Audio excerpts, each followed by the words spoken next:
I did sustain a pretty hectic head injury at the hands of an Uber driver about 8 hours ago. And if you can hear the sirens, the New York City sirens, the landscape, the foley of this city,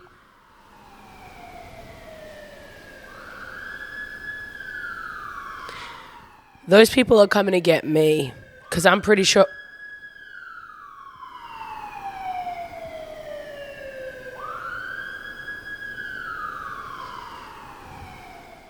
Hold for sound is what that is.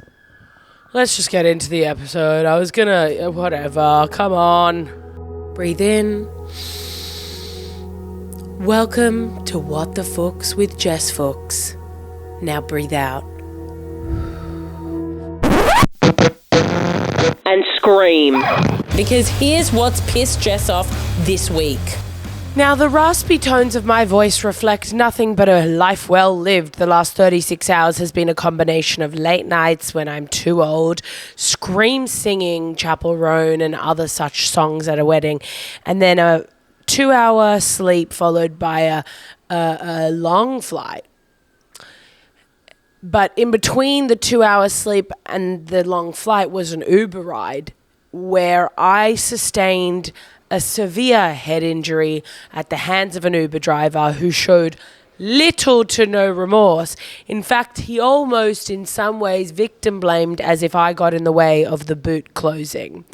So what I want to say is I'm coming to you with an unchecked head injury. I slept right after. I think that's a sign of a concussion. So, I'm always coming to you. Every episode I'm coming to you with some problem. It's never me sitting down going, let's get into it. This is going to be a fun one. I feel like every episode I sit down and I go, here's why this episode's going to be hard to get through. So I just want to say the head injury, is that feeding into whatever you're getting this week? 100%. More than 100%. If it's possible, but I don't think it is, because isn't that the point of 100%? Why does the percentage sign look like 100?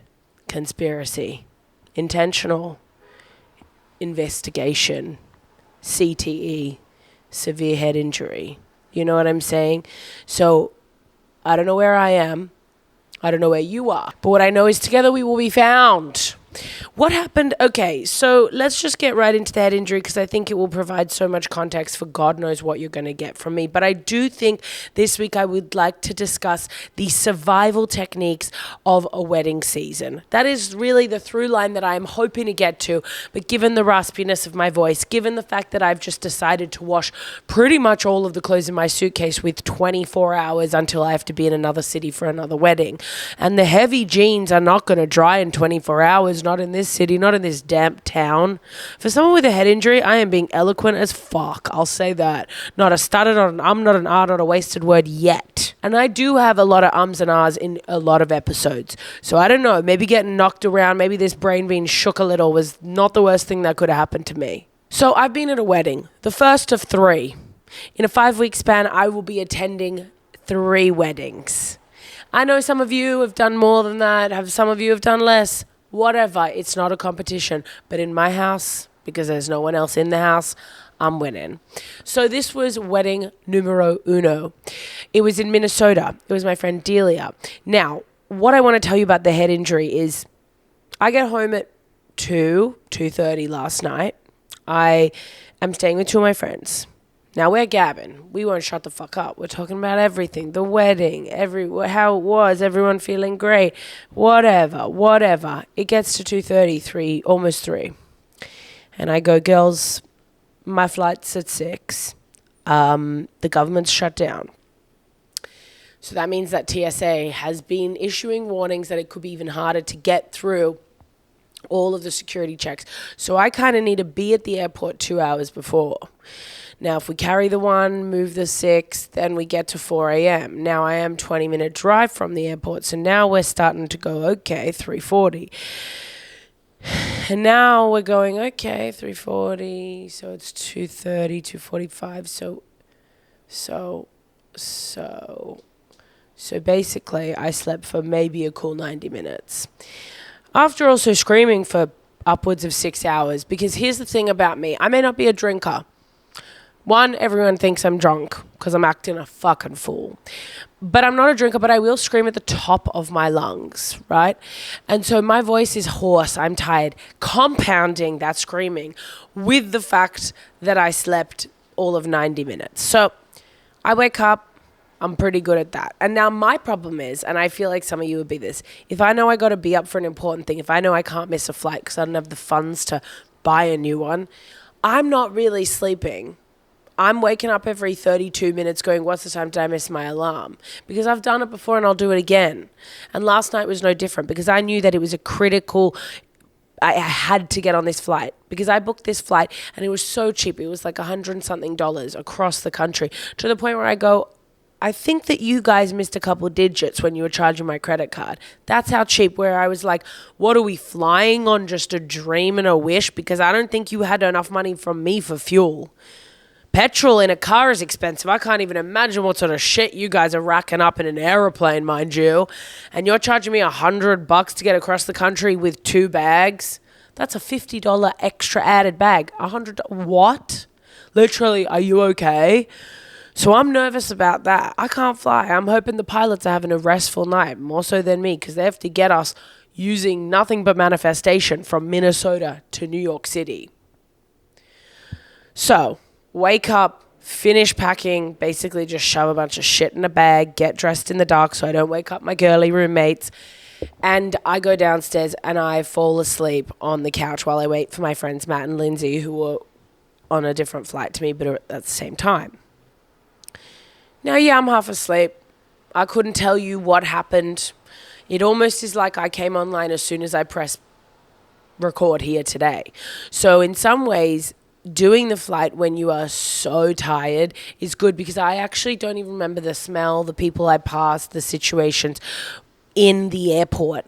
And there is something to be said about doing something on low sleep, on exhaustion, because you don't encode what's going on, so you kind of protect your brain. At one point, I'm pretty sure I was blacked out, blacked back in, and I was eating a bagel, but that could have been any day of my life that I've just connected 2 dots to each other. Right?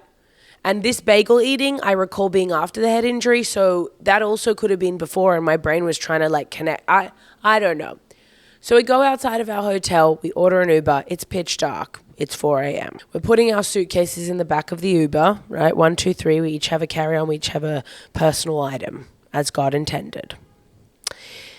And now I put my suitcase in my bag. Uber driver is standing with his hand on the top of the boot, the door that's open.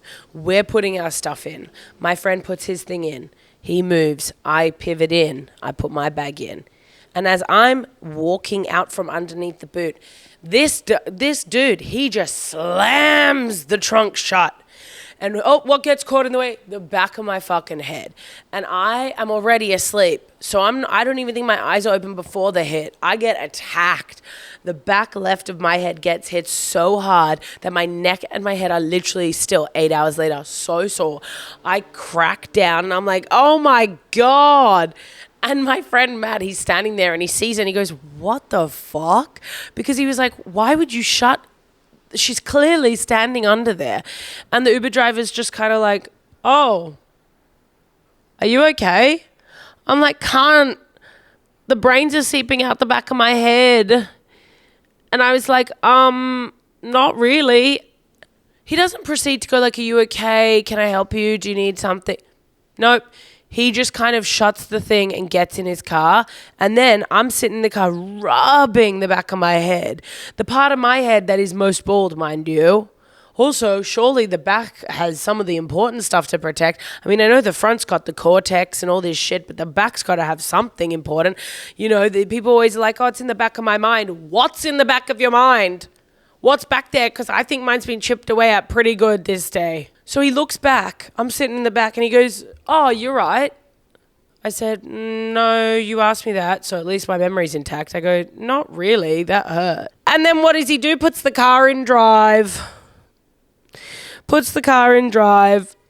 And my friend just looks at me and goes, are you okay? And I was like, no, I'm like legitimately in fucking pain. And my neck hurts because I cocked my neck so hard. Because it was such a hard slam. And I'm pretty lucky that I have not had many brain injuries in my day, even though maybe you assume I have. I've been knocked around a little on the sports field, given my body shape. But I have not really sustained too many head injuries. And I said, I have CTE. I said, my personality is about to change. I'm about to get aggressive, more so than I already am. And watch out for that. That's not good for all of you to know. That we're about to double time this anger. We're about to double time this aggression. I don't think that's healthy. I'm already a linebacker emotionally in my life. So anyway, my head is so sensitive that my head and my neck are so sore that literally on the plane I had to sleep on my right side, even though I was on the left of the window.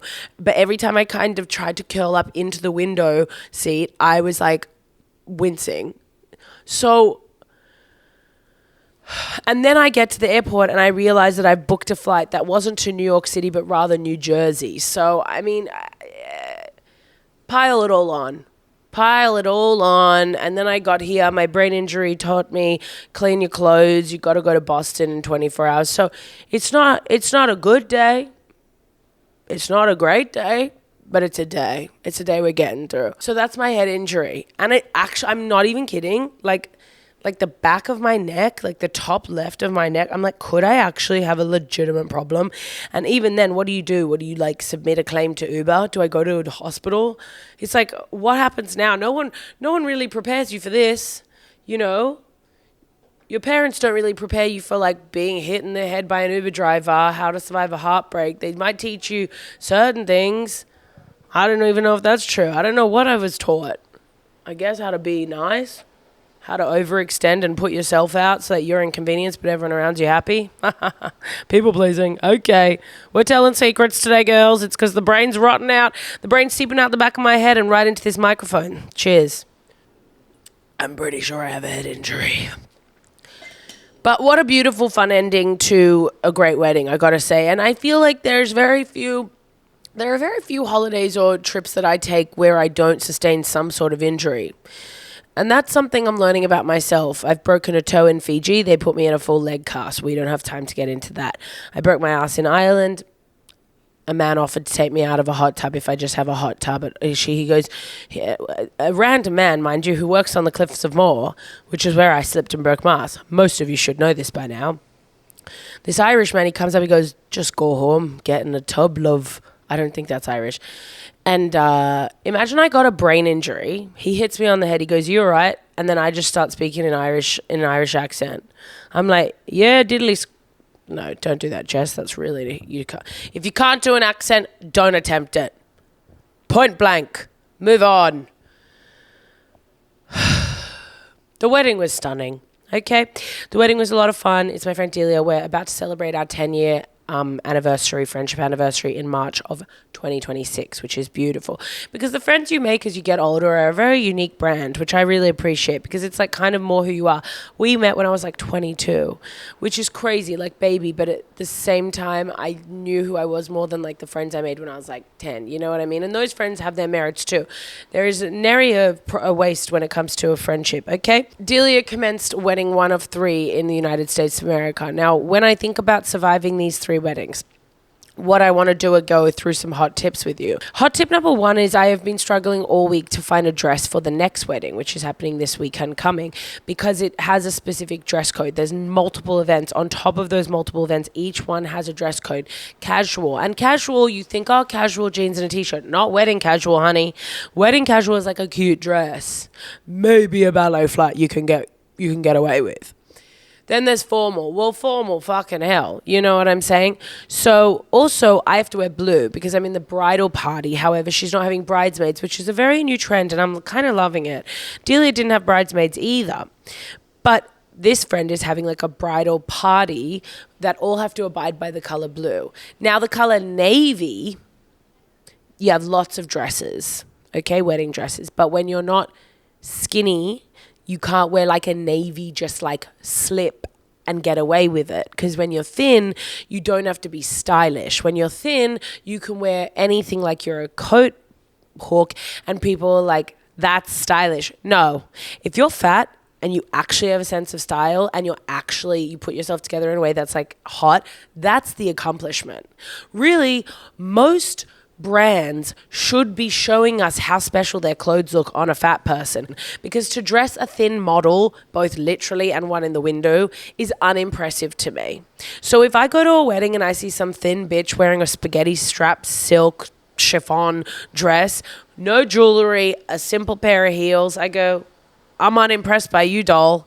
And you had all the options. You should have been much more impressive stylistically. So when I've been looking for a blue/navy/ in the world of blue dress, the only ones that come in a size that fits me are literally the ugliest things you've ever seen, like 90s, early thousands, like fat girl, where there's like it rouges and groups on the side, and then it's like kind of got a bit of cleavage to show off like a fat woman's big titties, but then it's like covering your whole body, but then it's also bodycon, but at the same time it's like loose, but it's just the ugliest design, and they're all like mother of the bride style, like 60-year-old woman.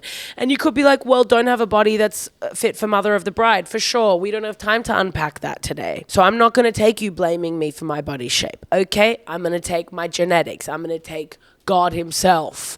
He put me in this body because he knew if you put this personality in a thin body with pretty privilege, God damn would I be absolutely rocking this planet. Okay, so he had to slow me down a little. He had to put a couple hurdles in my way, one of which is my own body. Think about how fucked up that is. No time. Let's continue. And then all the other dresses that are like a light blue are also just ugly as shit. Now, should I have ordered online? 100%. Thank you for bringing that up. I considered it. I considered ordering a really beautiful dress off Etsy. However, I needed to give myself a month's notice, and it was so expensive, and everything is so expensive all of the time that I thought maybe I can thrift something. Tick, tick, tick, tick, tick. Rather it should be rip, rip, rip. Are the days of the calendar being ripped off as we get closer to the wedding and closer to the fact that I don't have a fucking dress. So, you need to be prepared, I think, is the survival guide tip number 1. I think that's where I was going. Again, brain injury kind of prevents me from staying on task, because now I'm in panic mode. I go, what dress am I going to wear? Now, I have one dress. It's not fancy enough, so I'm waiting for another dress, which I unfortunately had to order online, and I try my hardest. I'll tell you what, I will say, as someone who dresses cool and has cool and fun, interesting clothing, I do a very good job in the scheme of things by not ordering online, because I know I thrift a lot. That is, I truly, as someone who is not minimalist, someone who is maximalist, I know how bad it is, how fast fashion is so fucking bad.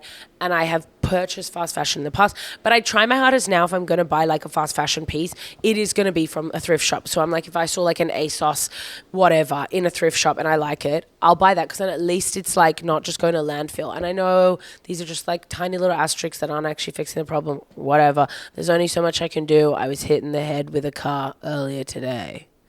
Be gentle with me. Unlike the Uber driver, 1 star. So I want you, when you're going into wedding season, to be prepared outfit-wise. And you think I'll leave it to the last minute, I'll find something? No, you won't. Which also relates to the fact that you need comfortable shoes. Yes, I wore a shoe that looked fabulous. Yes, I got complimented by every single person I walked by yesterday. I wore a garbage bag with 3D, a beautiful green, lime green garbage bag style dress with these 3D sheer flowers and these beautiful bright pink heels that were $20 on sale at DSW, a shop in New York City. I did not anticipate that these $20 shoes are going to burn the first layer of skin off my foot. Should I have? 100%. So now we go into week 2 wedding wise, and I don't have any shoes, because those shoes literally felt like I was walking on hot coals. I want you to be prepared, and I want you to wear a good shoe. Are there no good shoes that are actually stylish? For sure. I don't know why. How can we get Katy Perry in space, Man on the Moon, Katy Perry in space, but we cannot get a good pair of clackers to put your meat paws into for a wedding that you have to be around all day? Now, were people wearing comfortable looking shoes? Yes, but when I say comfortable, do I also mean they were ugly as shit? For sure. And this is the problem. Maybe I need to start a shoe company that is both stylish and comfortable, but I wonder, how has that not been done before? Perhaps it is impossible. I don't know. And again, Hashtag brain injury is preventing me from seeing things clearly. But maybe, kind of like the ending of P.S. I Love You, this is a spoiler, so if you haven't seen it, she doesn't know who she is. She's lost. Her husband dies of cancer. La, la, la. She fucks Gerard Butler, I think, in Ireland. Lots of Irish chat today. And by the end of the movie, she discovers that she's going to become a shoe designer, and she finds her purpose thanks to her dead husband's letters or something.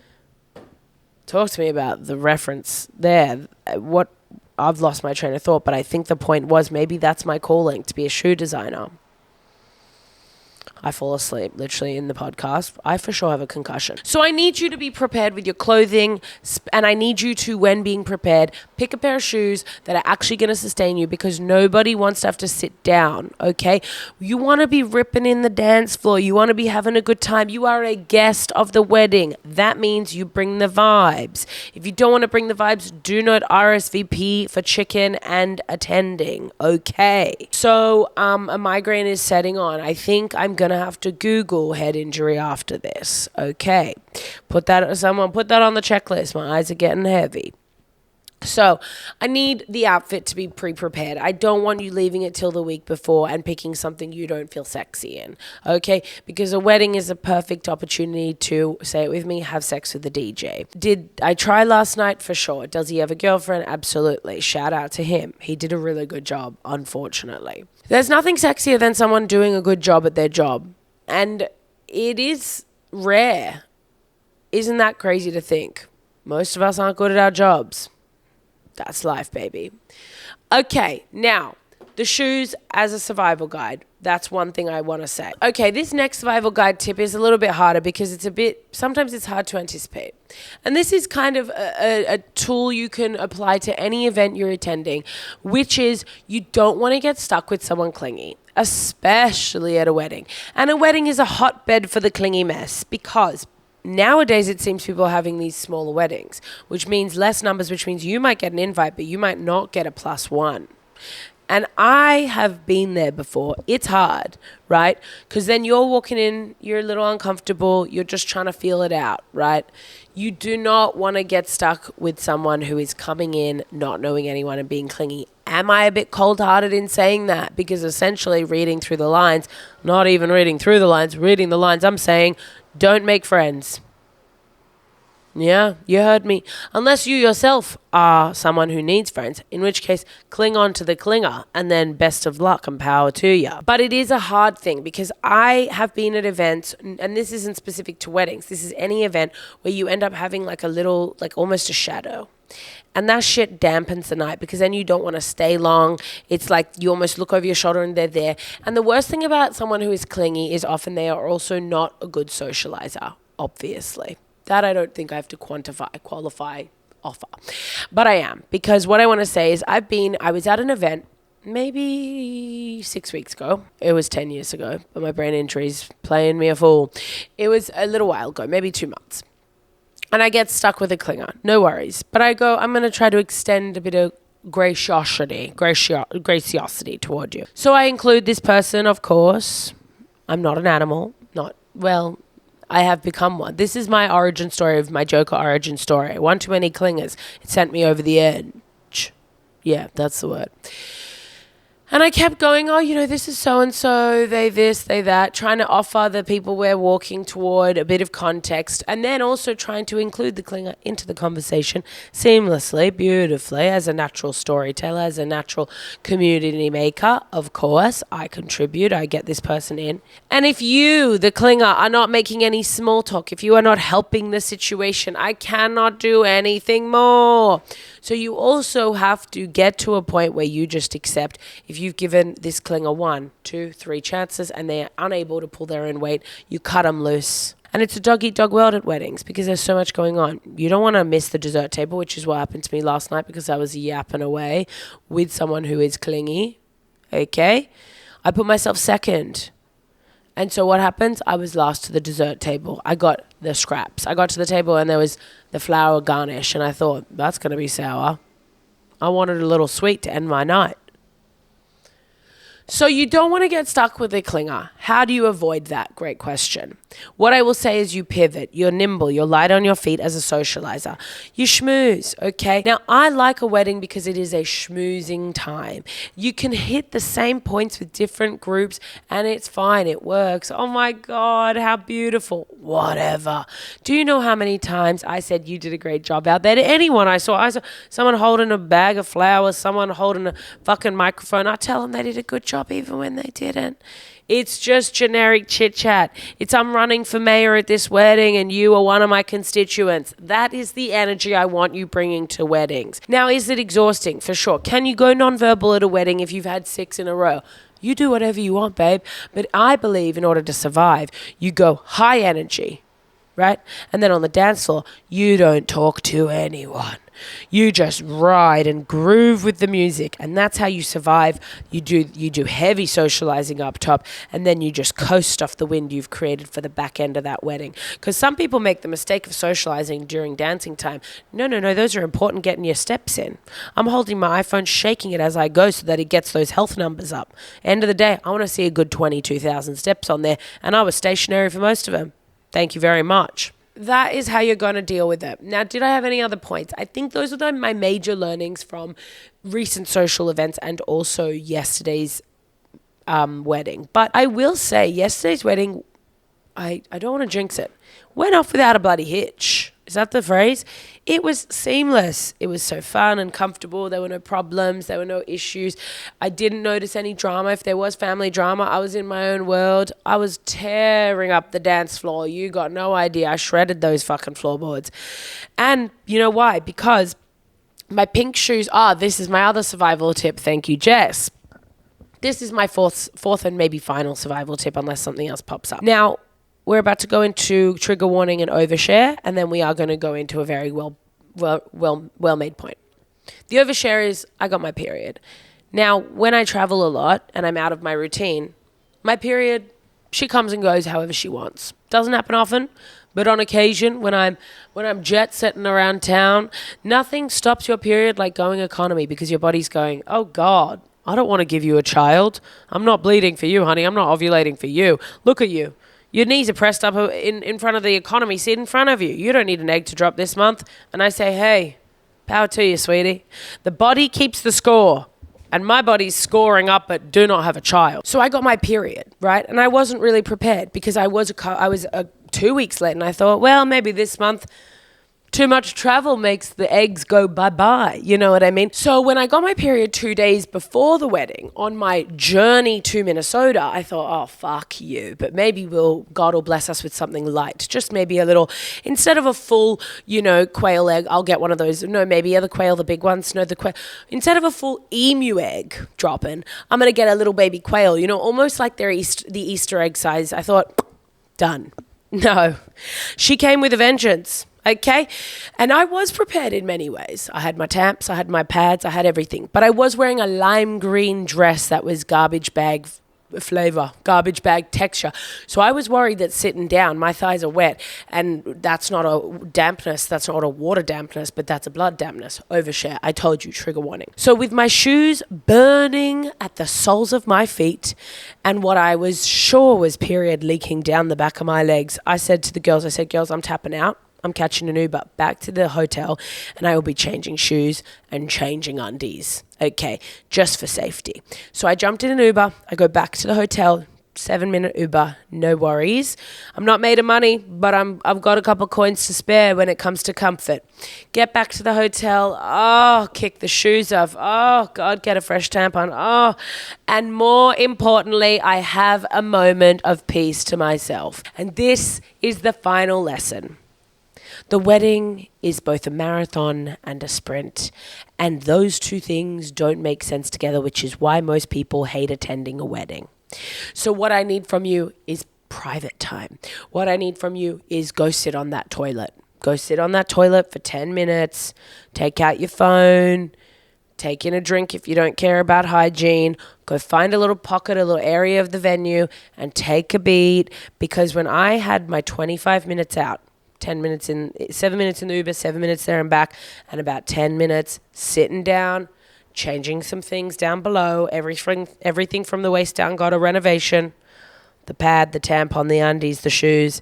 When I got back to that venue, I'll tell you what, I was a new woman. I walked in, I was shaking hands, kissing babies. I'm saying, tear up that music, get me on the D floor, cunt. I'm ready to go.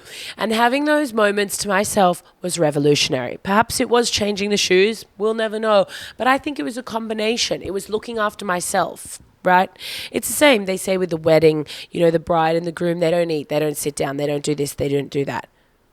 If you are a guest and a good guest, you won't have a moment of peace either. You're working the room, doll. You're doing the hard yards. So you need to take a moment to yourself. Make sure you eat, make sure you drink, make sure you change your undies, and you just give yourself some time off. Because we're starting this wedding at 4 and I didn't get home till 2. What's that? How many, that's a 10-hour wedding. And that's on the conservative side. I've heard some stories. Okay, so those are your wedding season survival tips, and I want you, they're not outrageous. They're all doable.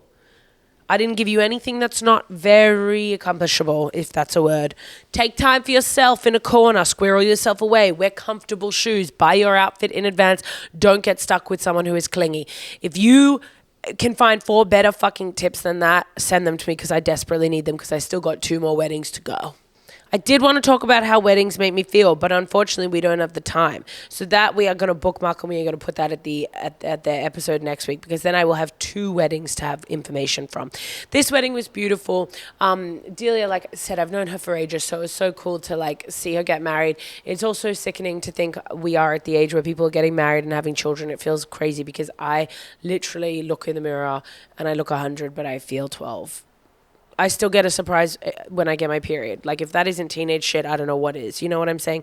So I can't believe it. And to be honest with you, if someone asked me to marry them, I think I would laugh and be like, LOL, like, am I a Disney princess being proposed to at 16? Like, I don't understand. In what world do you think that we should embark upon marriage? Sharing a home with a man? That's crazy. Deciding how to pay bills and sitting on a couch every single night and just you and someone next to you. I don't care what the gender is. It's like, that's so weird. That's so weird. You're a stranger.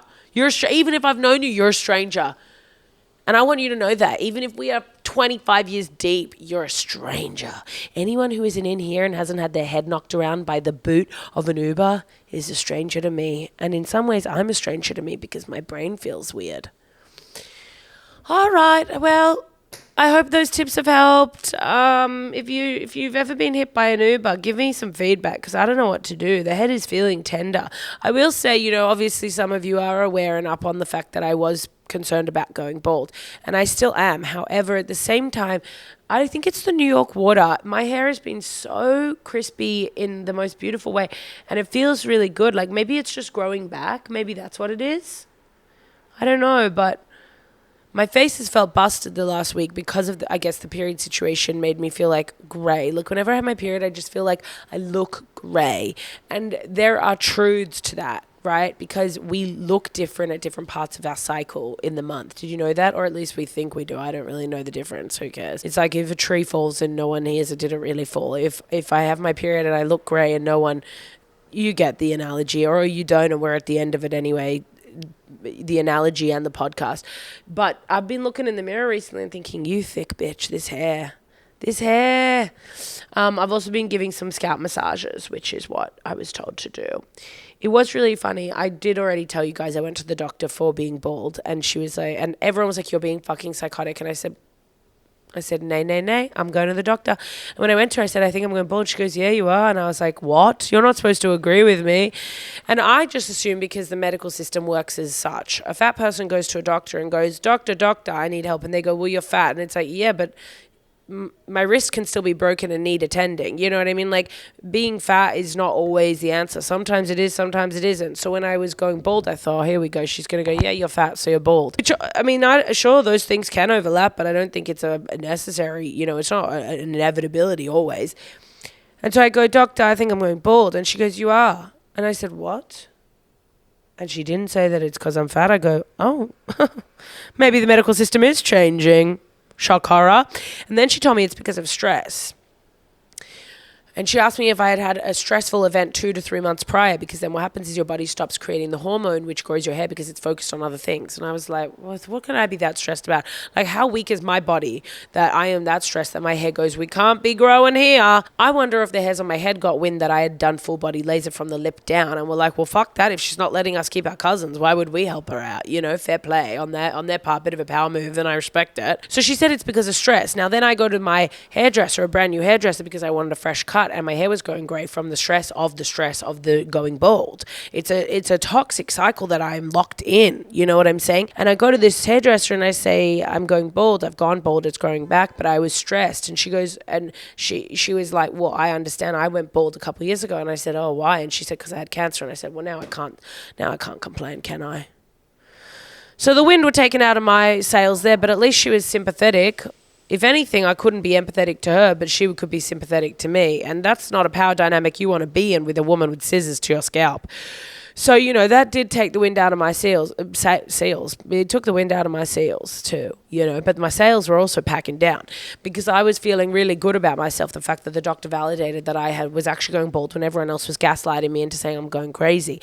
And then you take your problem to someone who actually got a problem like cancer, and you're kind of like, well, now I'm fucked. I'm out. Count me out of this. I can't be complaining about this, can I?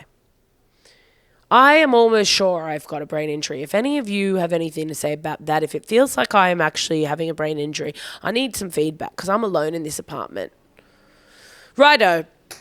Must go pack. I will report back next week. Wedding 2. We are going to have a good one. I've got some more thoughts on weddings.